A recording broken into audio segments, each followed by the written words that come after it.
one time. I was asked by another journalist, why do I believe Philip Vance is innocent?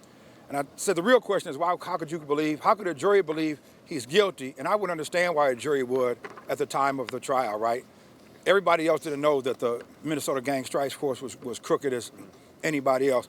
I know because I had a case with him. I got arrested on July 16th of 2008 by a Metro Gang Strike Task Force member, and I'm not had nothing to do with a gang at all, named Jeffrey Jindra. And when we had a hearing in August and October of 2009, Officer Jeffrey Jindra, Officer Brandy Steberg, and Officer Michael Geary all testified, and the judge wrote an 18-page ruling that was virtually unappealable in my favor because they lied throughout the entire testimony. I also know that the only witnesses in this crime were 6 Metro Gang Strike Task Force members and 9 people who had something to gain by lying, 8 of which have recanted their statement. So the question isn't how do I know that Philip Vance is innocent? The question is, how would a jury today, knowing everything they know about a crooked-ass Metro Gang Strike Task Force and 8 recanted witnesses with no evidence whatsoever bringing Philip Vance to this crime, how would they believe that he's guilty? How would it even cross their mind that he was guilty?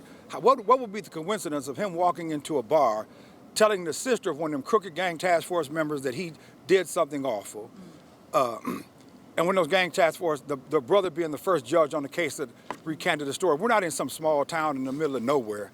We're in the Twin Cities metro area, and it's just unfathomable that anybody knowing all the real facts could believe he was guilty. For Philip Vance to be new here in the Twin Cities, he was just finding his way. He was a young black kid here, and they snatched him up. Like a lot of us who come here, we migrate here, right? You know, we want better opportunity. I came here from Chicago. I'm looking for opportunities and stuff, right? And in the midst of that, you might be around stuff you shouldn't be around. And that was just the case. You know, he was hanging around a lot of the same people I was, but the Gang Strike Force had all of us in there.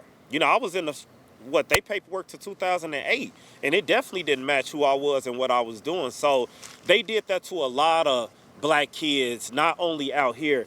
This is a worldwide phenomenon. So it's like, but here they knew they could snatch up some, and he was from Florida. So he didn't have a lot of strong attachments, so people couldn't just readily be available for him and show up for court and all of that stuff, even though they wanted to. He didn't have all of this then. If he had all this back then, they would have had to throw it out early. So just needed more support.